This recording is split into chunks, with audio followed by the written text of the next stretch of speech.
అడగదలుచుకున్న BRS వాళ్ళను, 10 ఏళ్ళు మీరే అధికారంలో ఉన్నారు కదా, 2-3 సార్లు బీఆర్ఎస్ ఎమ్మెల్యేనే జూబ్లీ హిల్స్ నుంచి ఉన్నాడు కదా, కేటీఆర్ 10 ఏళ్ళు మున్సిపల్ మంత్రిగా ఉన్నాడు కదా, కేసీఆర్ గారు 10 ఏళ్ళు ముఖ్యమంత్రిగా ఉన్నాడు కదా, మరి ఈ సమస్యలు పరిష్కారం కాకపోవడానికి, బోడబండలో సీసీ రోడ్డు రాకపోవడానికి, ఈ ప్రాంత ప్రజలకు తాగునీళ్లు లేకపోవడానికి, మీరేసుకున్న గుడిసెల మీద కరెంటు వైర్లు పోవడానికి కారణం బీఆర్ఎస్ దొంగలు కాదా? ఇవాళ బిల్లా రంగాలు ఆటోలలో వచ్చి మీ సమస్యలు మేం పరిష్కరిస్తామని ఇవాళ బిల్లా రంగాలు చెప్తున్నారు. నేను అడుగుతున్నా, ఇవాళ తాడు లేదు, బొంగరం లేదు, తాడు బొంగరం లేనోడు వచ్చి ఇవాళ బోడబండ బస్తీని నేను అభివృద్ధి చేస్తా అని చెప్తే నమ్మడానికి ఇక్కడ ఉన్నోళ్ళంతా అమాయకులా? మా పాలమూరోళ్ళు మంచోళ్ళే కానీ మా పాలమూరోళ్ళు ఏం అమాయకులు కాదు.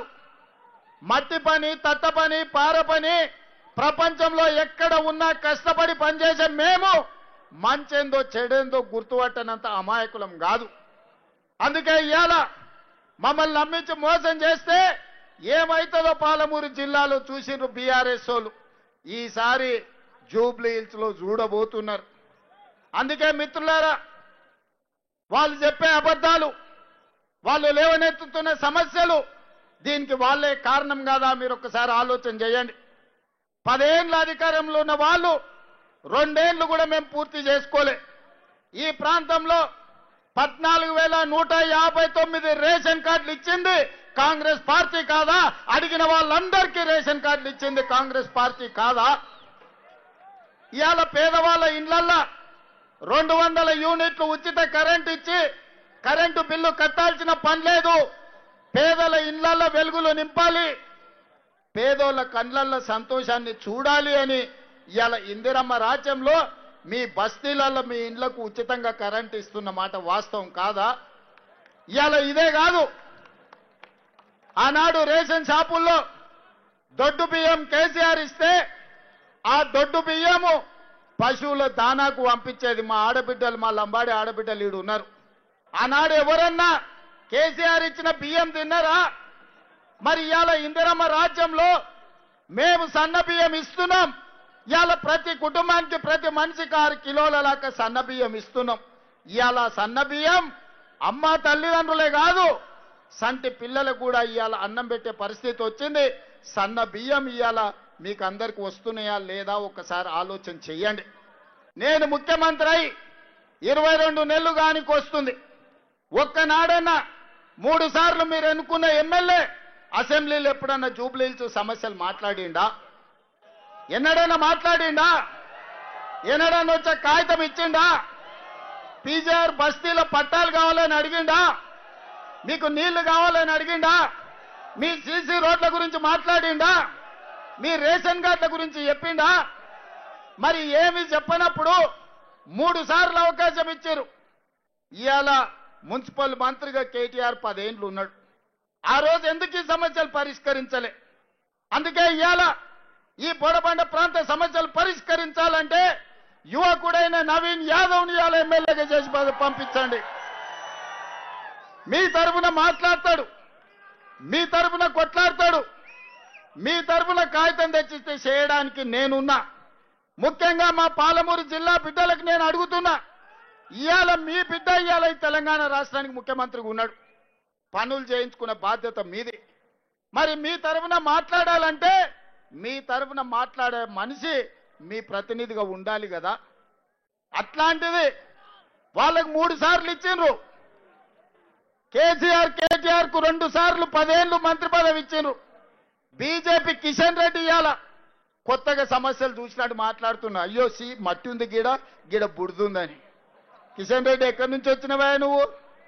2014లో దత్తన్న ఉండే, 2019లో నువ్వే మంత్రి అయినావు, 2023లో మళ్ళా నువ్వే గెలిచినావు.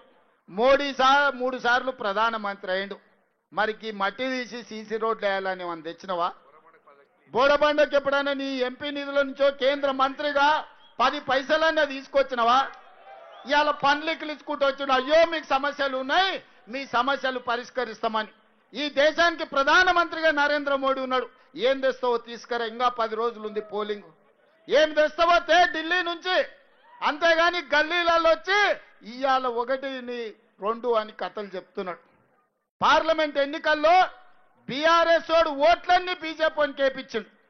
అందుకే మహబూబ్నగర్ కానీ, చేవెళ్ళ కానీ, సికింద్రాబాద్ కానీ, మల్కాజ్గిరి కానీ, మెదక్ కానీ, నిజామాబాద్ కానీ, కరీంనగర్ కానీ, ఆదిలాబాద్లో 8 పార్లమెంట్లలో బీఆర్ఎస్ డిపాజిట్లు జప్తు అయితే ఇవాళ బీజేపీ వాడు గెలిచిండు. కేంద్రంలోనేమో బీజేపీ కోట్లు వేయాలి, రాష్ట్రంలో బీఆర్ఎస్ కోట్లు వేయాలని ఇవాళ బీజేపీ డిపాజిట్ కూడా ఓగొట్టుకొని బీఆర్ఎస్ వాళ్ళని గెలిపించడానికి ప్రయత్నం చేస్తుంది. ఆలోచన చేయండి. వీళ్ళ కుమ్ముక్కు రాజకీయాలు, వీళ్ళ ఫెవికాల్ బంధం. మొదటి రోజు కేటీఆర్ మాట్లాడతాడు, రెండో రోజు కిషన్ రెడ్డి మాట్లాడతాడు. వీళ్ళిద్దరికి ఫామ్ హౌస్లో కూర్చొని ఇవాళ ఆయన నీతులు చెప్తాడు. ఇక కేటీఆర్ అయితే చెప్తున్నాడు, చెల్లెలు సునీతమ్మని గెలిపించండి, ఆమె కన్నీళ్లు దూడవండి అని. వెనకటికి ఎవడోనంట సొంత చెల్లెలకు అన్నం పెట్టలేదంట, కానీ చిన్నమ్మ బిడ్డకు బంగారు గాజులు చేపిస్తా అన్నాడంట. ఓరి సన్నాసి, నీ తోడబిట్టిన చెల్లెలు, నీ సొంత చెల్లెలు ఆస్తి ఇవ్వాల్సి వస్తుందని ఇంట్లోకెళ్ళి బయటికి పంపించినవని ఇవాళ నీ సొంత చెల్లెలు మా పాలమూరు జిల్లాకు వచ్చి ఏడిసింది నిన్ననే. నీ సొంత చెల్లెలనే చక్కగా చూసుకోక నీ నాయన సంపాదించిన 1000 కోట్ల అక్రమ ఆస్తిలో చెల్లెలకు వాటా ఇవ్వాల్సి వస్తుందని సొంత చెల్లెలనే ఇంట్లోకెళ్ళి ఎలగొట్టిన దుర్మార్గుడివి. ఇవాళ నువ్వు మాగంటి సునీతమ్మను నువ్వు మంచిగా చూసుకుంటావా? మా అక్కలు నమ్మాలనా నిన్ను? ఇవాళ అడుగుతున్న ఎవడైనా సొంత ఇంటి ఆడబిడ్డను మంచిగా చూసుకోనోడు ఇవాళ మన చిన్నమ్మ బిడ్డలను పక్కింటి ఆడపిల్లలను మంచిగా చూసుకుంటాడా? ఒకసారి ఆలోచన చేయరు.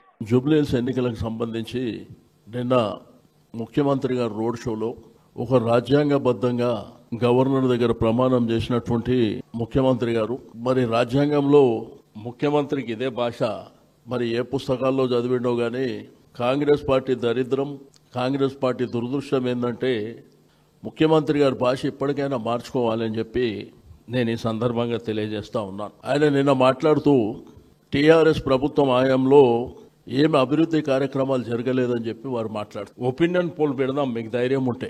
టీఆర్ఎస్ ప్రభుత్వంలో 10 సంవత్సరాలలో స్వాతంత్రం వచ్చినప్పటి నుంచి జరగనటువంటి డెవలప్మెంట్ కార్యక్రమాలు జరిగినాయని నేను ఘంటాపదంగా చెప్తున్నా.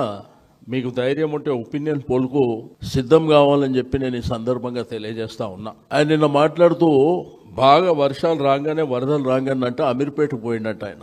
ఏంది 10 నిమిషాలు 23 నెలల్లో నువ్వు ఎక్కడ తిరిగినావు? హైదరాబాద్ సిటీలో ఏం అభివృద్ధి కార్యక్రమాలు చేసినావో ఒకసారి చెప్పవలసినటువంటి అవసరం ఉంది. ఈరోజు డెవలప్మెంటు కుంటిపడిపోయింది, ప్రజలందరూ చెప్తున్నటువంటి కనీసం చెత్త అయితే పరిస్థితి కూడా లేదని ప్రజలు చెప్తున్నటువంటిది.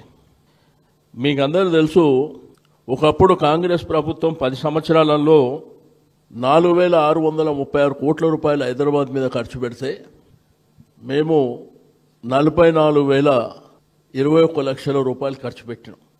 అనేకమైనటువంటి కార్యక్రమాలు మీరు ఒకసారి ఆలోచన చేస్తే సురక్షిత మంచినీటి గురించి కానీ, నిరంతరం విద్యుత్ అంటే కరెంటు పోతే కేసీఆర్ గారి ప్రభుత్వంలో కరెంటు పోతే వార్త ఒక్క నిమిషం పోయినా అదొక న్యూస్ కింద ఉండేటువంటి పరిస్థితి. దాంతోపాటు 111 ప్రాంతాల్లో 1,00,000 డబుల్ బెడ్రూమ్ ఇల్లు మేము కట్టించినాం. ఒక్క ఇంద్రమ్మ ఇల్లు మీరు కట్టిర్రా మీ గుండె మీద చేసుకొని చెప్పాలి అని చెప్పి నేను ఈ సందర్భంగా తెలియజేస్తా ఉన్నాను. మరి ఇదే కాకుండా 100% సివరేజ్ ట్రీట్మెంట్ ప్లాంట్స్ 100% ఎప్పుడు చరిత్ర జరగని విధంగా టీఆర్ఎస్ ప్రభుత్వం మరి ఆ కార్యక్రమాలని చేపట్టడమే కాకుండా అవి ఇంకా ఆన్గోయింగ్ ఉంటే ఈయన పోయి ఇనాగ్రేషన్లు చేస్తాడు ముఖ్యమంత్రి రేవంత్ రెడ్డి గారు అప్పటి కార్యక్రమాలే.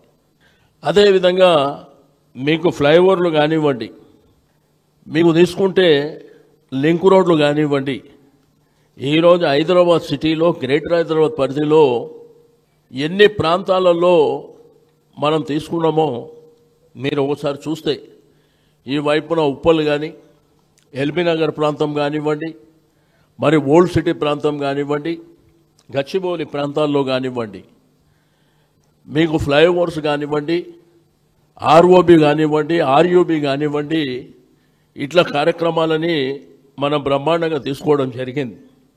మరి అదేవిధంగా స్టీల్ బ్రిడ్జ్ కానివ్వండి.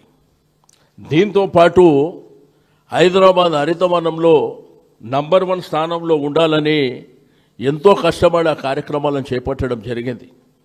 స్వచ్ఛ హైదరాబాద్ పేరు మీద మరి అనేకమైనటువంటి కార్యక్రమాలను హైదరాబాద్ సిటీలో కరోనా వైరస్ మొత్తం దేశమంతా ప్రపంచమంతా కరోనాలో ఉంటే ఆ కరోనాలో హాలిడే డిక్లేర్ చేసి హైదరాబాద్ రోడ్లన్నీ వేసినటువంటిది మీరు కూడా కళ్ళారా చూసినటువంటిది.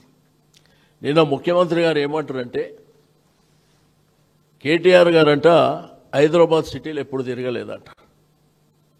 మరి నా హైదరాబాద్లో ఉన్నాడో లేకపోతే వేరే దేశంలో ఉండో ఆయనే చెప్పాలి.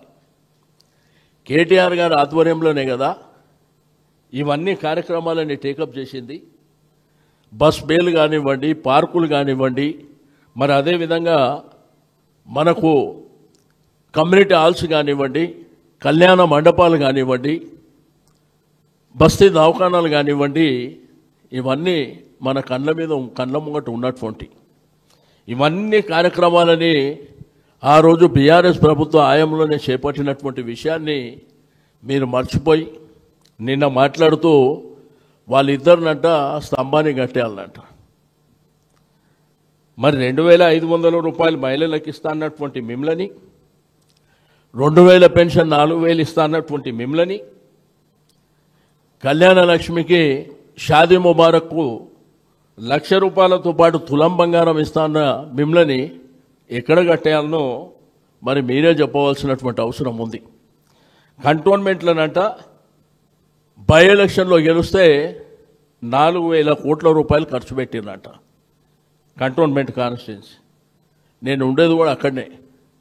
ఒకవేళ 4,000 కోట్లతోనే వర్క్ ఏమన్నా అక్కడ కార్యక్రమాలు జరిగితే ప్రజల కోసం నేను రాజీనామా చేయడానికి సిద్ధంగా ఉన్నా. మీకు దమ్ము ధైర్యం ఉంటే నా రాజీనామాను మీరు యాక్సెప్ట్ చేయండి. కంటోన్మెంట్ల ఆ ప్రాంతంలోనే నేను ఉంటా. అక్కడ ఏమి డెవలప్మెంట్ జరిగింది?